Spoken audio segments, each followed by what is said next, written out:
J'ai fait quasiment 600 vidéos sur ma chaîne YouTube, mais j'avais jamais réellement parlé des problèmes d'estomac. Et donc aujourd'hui, on va résoudre ça, on va parler des reflux gastro-œsophagiens. Le reflux gastro-œsophagien désigne la remontée d'une partie du contenu de l'estomac dans l'œsophage, le conduit qui relie la bouche à l'estomac. Car oui, votre estomac produit de l'acide, on va avoir de l'acide assez fort, et quand cet acide, eh bien, il remonte là sur le tuyau qui est juste entre l'estomac et la bouche, eh bien ça se passe pas très bien. La paroi de votre œsophage n'est pas du tout faite pour résister à l'acidité de l'estomac. Du coup, ce qui va se passer, c'est que ce reflux va entraîner une inflammation qui peut se traduire par une sensation de brûlure pas du tout confortable. Avec le temps, des lésions peuvent apparaître et peuvent même déclencher des cancers. Dans cette vidéo, je vais donc vous donner un protocole complet pour vous débarrasser des reflux gastriques, des remontées acides, afin de vaincre le problème naturellement. Avant de vous donner le protocole complet, on va étudier un peu notre ennemi pour mieux le combattre. Première partie, rappel sur l'acidité de l'estomac. Tous les jours, votre estomac produit environ 1,5 litre d'acide chlorhydrique très concentré. Pour les connaisseurs, cet acide chlorhydrique a un pH entre 1,5 et 2,5. Alors à quoi sert concrètement l'acide qu'il y a dans votre estomac? Le premier point important, c'est que l'acide de votre estomac sert à combattre les bactéries, tout ce qui va être microbes, qui va se trouver naturellement sur votre alimentation et qui pourrait du coup endommager votre système digestif. Donc l'acide de l'estomac a un rôle un peu nettoyeur, de désinfection, on va dire, des aliments. Alors un point intéressant, c'est que l'acidité de l'estomac, en fait, ne digère pas l'estomac lui-même. Les cellules de l'estomac qui tapissent la paroi de l'estomac créer une sorte de mucus qui va en fait protéger les parois de l'estomac. Ça, c'est super important parce que quand l'acide attaque les parois de l'estomac, eh ben, ça crée des gros problèmes de santé. Et on va en reparler justement un peu plus tard. Deuxième point, l'acidité de l'estomac est super importante pour la digestion. Notamment, elle va intervenir dans la digestion des protéines. Par exemple, si vous consommez de la viande, eh bien en fait, la viande va être prédigérée par l'acidité de l'estomac. Autre point très important, l'acidité de l'estomac va stimuler certaines enzymes digestives super importantes. On a par exemple la production de la pepsine, qui est une enzyme qui participe à la digestion des protéines et qui empêche aussi la fermentation des glucides. Alors ça, c'est super important. On va en reparler aussi un peu plus tard. Autre exemple, l'absorption de la vitamine B12 qu'on trouve dans les produits animaux se fait en grande partie grâce à l'acidité de l'estomac. Si votre niveau d'acidité dans l'estomac n'est pas normal, votre système digestif ne pourra pas absorber correctement la vitamine B12. C'est aussi grâce à l'acidité de l'estomac que l'absorption de certains minéraux comme le calcium, le magnésium, le potassium, le zinc et le fer se passe correctement. Donc vous comprenez bien que si jamais vous n'avez pas la bonne acidité de votre estomac, et ben déjà ça va emmener des problèmes de type carence puisque l'absorption de certains minéraux ou vitamines va mal se passer. Donc là, c'est pas forcément le sujet de cette vidéo, mais si on prend l'exemple juste du fer, par exemple, si le fer est mal assimilé, eh ben, ça va emmener de l'anémie. Et l'anémie, c'est aussi le point de départ de beaucoup de problèmes de santé. Donc on comprend à quel point l'acidité de l'estomac est un point fondamental pour rester en bonne santé. Deuxième point, le reflux gastro-œsophagien. Concrètement, c'est quoi? Comme je vous l'expliquais en introduction, le reflux gastro-œsophagien, c'est donc une remontée de l'acide présent naturellement dans l'estomac, dans le conduit donc, qui amène jusqu'à la bouche, donc qui s'appelle l'œsophage. Le truc, c'est qu'entre l'œsophage et l'estomac, il y a un clapet. Ce clapet s'appelle le sphincter œsophagien. Il faut imaginer un peu comme une sorte de porte de saloon qui ne pourrait s'ouvrir que dans un seul sens.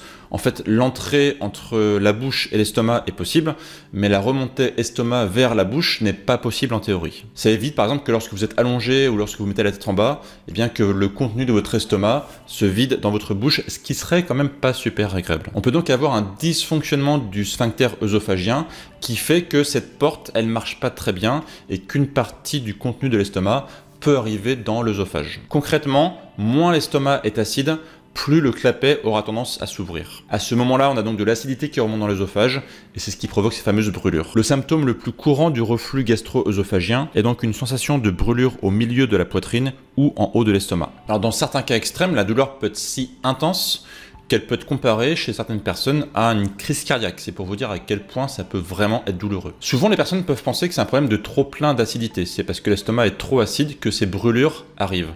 Et en fait, c'est pas ça le problème. Le problème, c'est pas le trop plein d'acidité, c'est l'acidité qui est mal placée. Et comme on l'a vu aussi, il y a un lien entre le manque d'acidité de l'estomac et le fait justement que le fameux clapet s'ouvre pour laisser passer l'acide. Point suivant, le cercle vicieux d'un estomac qui n'est pas assez acide. Normalement, lorsque tout va bien, l'estomac fabrique en quantité suffisante de l'acide chlorhydrique, donc pour assurer son bon fonctionnement. Mais parfois, il peut y avoir un manque d'acide à cause d'une bactérie. Cette bactérie, c'est l'Helicobacter pylori. Alors, l'Helicobacter pylori, c'est une bactérie qui est présente chez beaucoup de personnes, en grande proportion dans la population. Et elle a une particularité, c'est qu'elle résiste très efficacement à l'acide de l'estomac. D'ailleurs, aujourd'hui, c'est la seule bactérie connue capable de résister à l'acidité de l'estomac. Alors, cette bactérie, même si elle vit en milieu acide, sans aucun problème, elle aura quand même tendance à essayer de diminuer l'acidité de l'estomac. Cette bactérie provoque une inflammation de la paroi de l'estomac, qu'on appelle donc une gastrite, qui peut entraîner la formation d'un ulcère, voire d'un cancer. Donc cette bactérie s'attache aux parois de l'estomac, attaque les cellules qui produisent l'acide chlorhydrique de l'estomac, et derrière, eh bien, ça endommage la paroi de l'estomac. L'Helicobacter pylori prolifère en présence d'hydrogène, celui-ci étant produit justement par la fermentation des glucides. Et c'est pourquoi les problèmes de remontée acide vont presque toujours en s'aggravant avec le temps. Car au final, on a un cercle vicieux qui s'installe. Moins vous avez d'acide, moins vous pouvez digérer correctement les aliments. Plus les aliments sont mal digérés, plus ils fermentent et produisent de l'hydrogène, lequel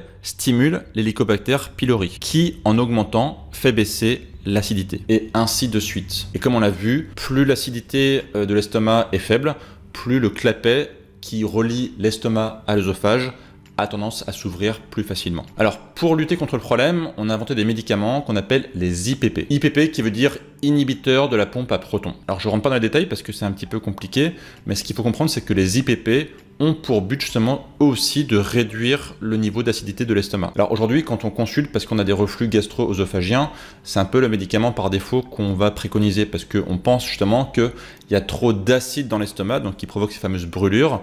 Et donc les IPP, en diminuant le niveau d'acide, on va se dire en fait ça va soulager le problème. Et effectivement, les IPP vont provoquer un soulagement chez les patients parce que en diminuant le niveau d'acidité, quand la remontée acide va avoir lieu, en fait, elle va être moins douloureuse, logique. Donc les personnes sont persuadées que le problème a été résolu et que ça marche. Le problème des IPP, c'est qu'ils calment les symptômes, mais ils ne résolvent pas la source du problème. Et donc sur le long terme, les IPP peuvent même aggraver le problème. Parce qu'on l'a vu au final, les IPP diminuent l'acidité de l'estomac, mais c'est pas forcément ce qu'on veut. Ce qu'on veut, nous, c'est au contraire avoir un estomac plus acide. En diminuant le niveau d'acidité de l'estomac, on ne résout pas le problème. Comme on l'a vu, le problème est souvent lié à la bactérie, c'est souvent lié aussi à des carences.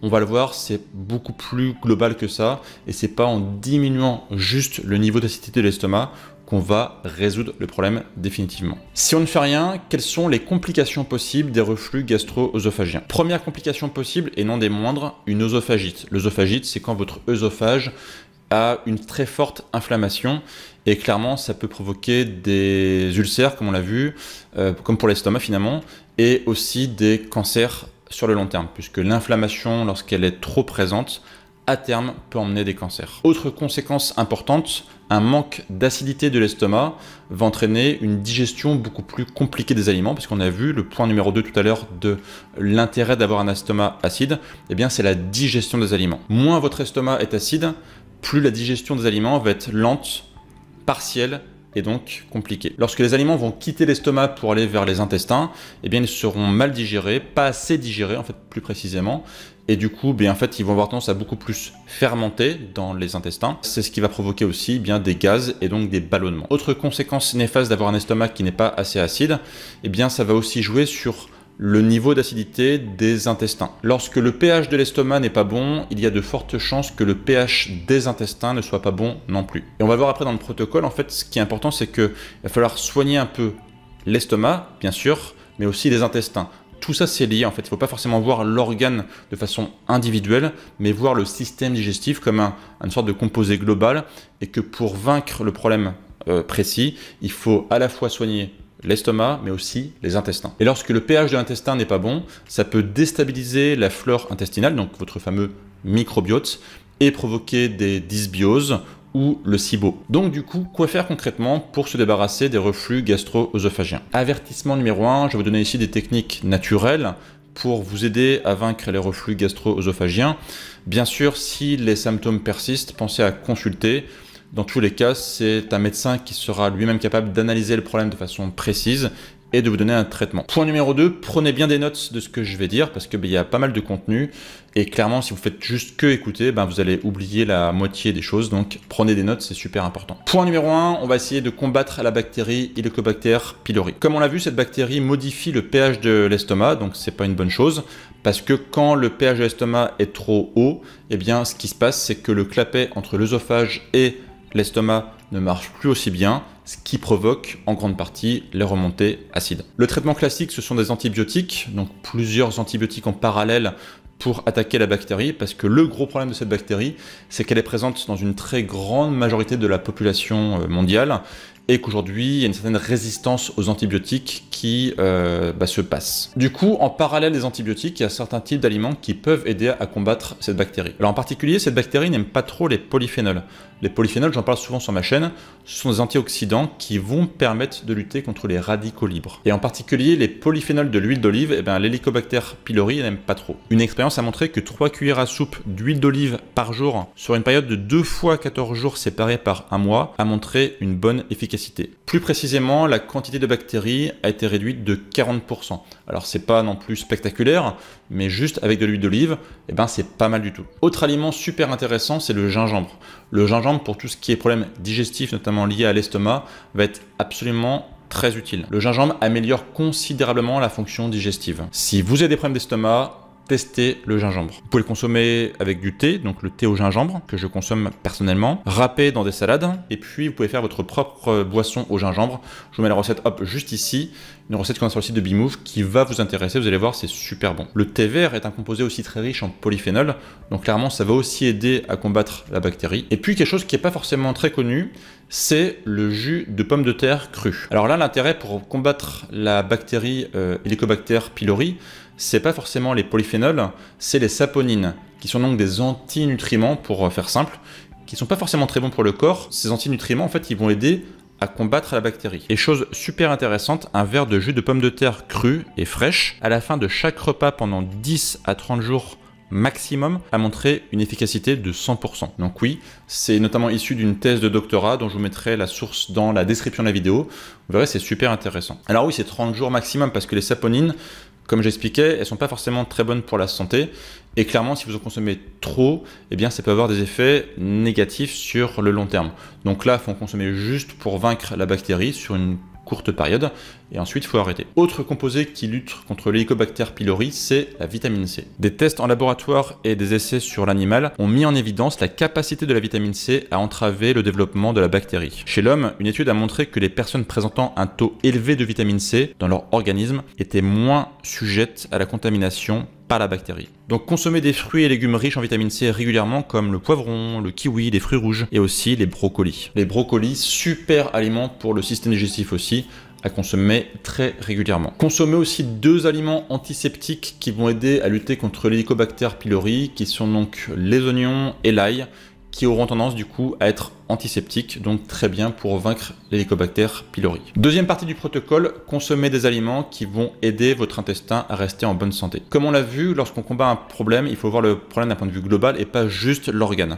C'est pour ça que je vous ai dit que avoir un système digestif globalement en bonne santé, c'était super important. Et donc là, on va s'occuper en particulier de votre microbiote. Parce que comme on l'a vu, le microbiote était impacté par un estomac qui n'était pas en bonne santé, et donc les deux pouvaient être liés. Consommer en particulier des aliments qui vont être riches en bonnes bactéries, qu'on appelle donc des probiotiques, parce que ces aliments vont aider globalement à réensemencer votre système digestif qui aurait été peut-être malmené par un estomac en mauvaise santé. Consommez régulièrement du chou, qui est un super aliment pour votre microbiote, la choucroute non pasteurisée, le vinaigre, en particulier le vinaigre de cidre, super bon en bonnes bactéries, les cornichons et le kéfir sont une très bonne source aussi de probiotiques. Et si ça ne suffit pas, je vous invite à prendre des probiotiques, à tester les probiotiques, parce que là aussi on constate globalement une amélioration sur les reflux gastro-œsophagiens lorsque les personnes consomment des probiotiques. Et puis dans ce protocole, on va aussi éviter de consommer trop d'eau pendant le repas, afin de ne pas diluer le contenu de l'estomac,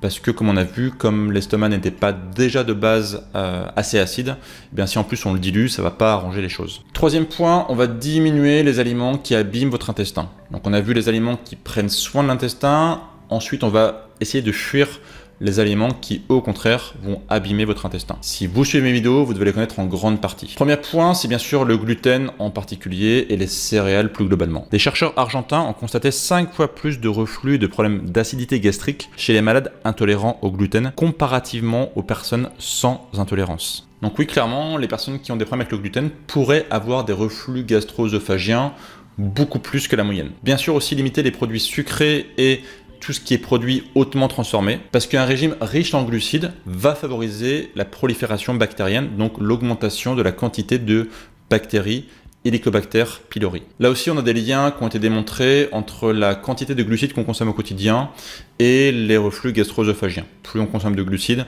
plus on a tendance à faire de reflux gastro-œsophagien. Là aussi, c'est logique, plus on nourrit la bactérie, plus l'acidité diminue, donc plus le clapet entre l'œsophage et l'estomac aura tendance à s'ouvrir. Un point aussi important, c'est de diminuer la consommation de sel, parce que trop de sel va générer de l'hypertension artérielle, parce qu'en général, les personnes ne consomment pas assez de potassium en parallèle, donc le déséquilibre sodium-potassium induit de l'hypertension, et on constate aussi que les personnes qui ont de l'hypertension ont le clapet entre l'œsophage et l'estomac qui marche moins bien. Un peu de sel dans l'alimentation, c'est ok, mais si vous consommez beaucoup de produits industriels, vous aurez une surconsommation de sel presque involontaire parce que les produits industriels sont extrêmement riches en sel. Quatrième point, soyez sûr de n'avoir aucune carence. Au-delà de la bactérie Helicobacter pylori, il se peut que votre manque d'acidité dans l'estomac soit lié à une ou plusieurs carences. Ainsi, il se peut que votre manque d'acidité soit dû à un déficit de vitamine B1, B12 ou de zinc qui contribue à la production de l'acide gastrique. Pour ne pas avoir les carences que je viens d'évoquer, la consommation de bons produits animaux comme de la bonne viande, de bons poissons, des bons œufs,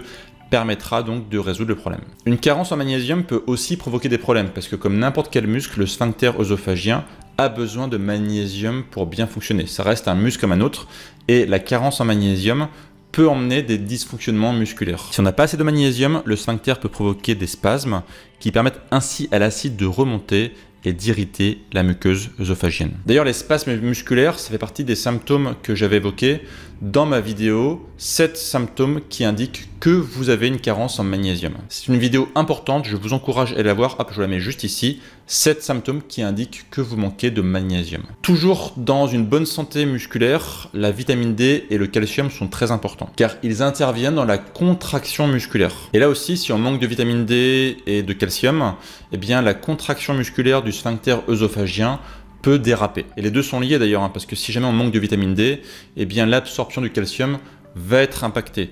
Donc soyez sûr d'avoir suffisamment de vitamine D, donc par une bonne exposition au soleil, ça permettra d'avoir tout ce qu'il faut pour assurer un bon niveau de vitamine D, vitamine super importante pour la santé globale, au-delà de la santé musculaire. Cinquième point, consommer régulièrement du vinaigre de cidre. Parce que le vinaigre de cidre, c'est un super aliment qui a deux fonctions essentielles.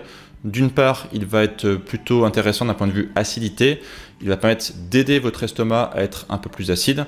Et en plus, il contient des bonnes bactéries. Donc pour l'ensemencement de votre microbiote, c'est une bonne chose. Si vous souhaitez découvrir tous les bienfaits du vinaigre de cidre, il y en a quand même beaucoup, hop, je vous invite à aller voir cette vidéo. Vous allez découvrir tous les bienfaits de cette boisson absolument extraordinaire que je préconise depuis de nombreuses années maintenant. Sixième point, pratiquer le jeûne intermittent. Car comme on l'a vu, un estomac qui est sujet au reflux gastro-œsophagien, c'est clairement un estomac qui n'est pas en bonne santé, qui a besoin de se réparer, notamment pour lutter contre les bactéries, pour refaire sa paroi, etc., etc. La meilleure façon de l'aider, c'est de jeûner, alors pas forcément sur de longues périodes, mais au moins de ne pas saturer votre estomac de nourriture toute la journée. Point suivant, tester la bétaïne. Alors la bétaïne HCl, donc HCl pour acide chlorhydrique, c'est un composé essentiel à la production de l'acide chlorhydrique dans votre estomac. Et donc pour augmenter le niveau d'acide chlorhydrique, ça peut être une bonne solution de se complémenter en bétaïne HCl. En termes de méthodologie, l'idée c'est de la consommer avant les repas et d'augmenter tout doucement les gélules progressivement pour voir comment votre corps réagit. En général, on augmente la quantité de pilules qu'on consomme tous les 2 jours. Donc on augmente comme ça la quantité de pilules qu'on consomme avant chaque repas, 2, 3, 4, 5, 6, et on regarde ce qui se passe concrètement sur notre digestion. Alors là aussi, c'est un peu comme les IPP, le résultat va être plutôt temporaire. C'est-à-dire qu'en fait, c'est pas forcément quelque chose qui va soigner la cause du problème. Mais en augmentant le niveau d'acidité de l'estomac, eh bien, ça va aider votre estomac à mieux fonctionner. Et donc, globalement, ça peut engendrer un cercle vertueux. C'est-à-dire que là, globalement, ça va aider votre estomac à mieux marcher de proche en proche. Si vous souhaitez vous complémenter en bétaïne HCl, je vous mets dans la description le lien du complément alimentaire que je recommande. Point suivant, fuyez ce qui aggrave les reflux gastro-œsophagiens. Alors clairement, il y a des choses qui vont aggraver les symptômes. Donc si vous souhaitez vaincre les reflux gastro-œsophagiens, il va falloir faire des efforts sur ce qui va suivre. Déjà le stress, on a montré à maintes reprises que les personnes qui sont stressées ont beaucoup plus de reflux gastro-œsophagien pour diverses raisons que je ne vais pas forcément évoquer ici, hein, c'est un peu complexe.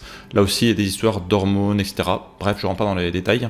Mais clairement, si vous avez du stress, la quantité de reflux gastrique va augmenter. Autre point important, le surpoids. Plus une personne est en surpoids, plus elle aura tendance à faire des reflux gastro-œsophagiens. On estime ainsi qu'entre 60 et 80% des personnes atteintes d'obésité sévère sont concernées par les reflux gastro-œsophagiens. Et ce qu'il faut comprendre, c'est qu'il y a un cercle vicieux avec les médicaments utilisés de base pour lutter contre les reflux gastro-œsophagiens, donc les fameux IPP, c'est que les IPP, en fait, sur le long terme, ils font prendre du poids. Les personnes qui sont sous traitement IPP, en général, on constate qu'elles prennent en moyenne 10 kg. Parce qu'en fait, le problème, c'est que plus on a des kilos en trop, plus on va avoir une pression sur l'estomac. Et cette pression, en fait, elle va favoriser les reflux gastro-œsophagiens. Alors de la même façon, d'un point de vue évident, si vous avez des vêtements qui sont trop serrés ou des ceintures qui vous contractent beaucoup trop l'abdomen, là aussi, il faut desserrer tout ça, avoir des vêtements plutôt amples et desserrer sa ceinture, parce que plus l'estomac est contracté, encore une fois, plus ça va favoriser les reflux gastro-œsophagiens. Donc la perte de poids va clairement aider à lutter contre les reflux gastro-œsophagiens. Si aujourd'hui vous souhaitez perdre de la masse grasse, mais vous ne savez pas comment faire, j'ai fait une vidéo complète sur le sujet avec 5 techniques concrètes qui marchent pour perdre du poids, de la masse grasse. Cette vidéo elle est juste ici et en complément des techniques qu'on a vues dans cette vidéo pour vaincre les reflux gastro-œsophagiens, si vous appliquez ce qu'on a vu plus ce qu'il y a ici, vous aurez des résultats concrets sur votre santé. Et moi, je vous dis à très bientôt pour de nouvelles vidéos. Et d'ici là, bien sûr, prenez soin de vous. Ciao, ciao!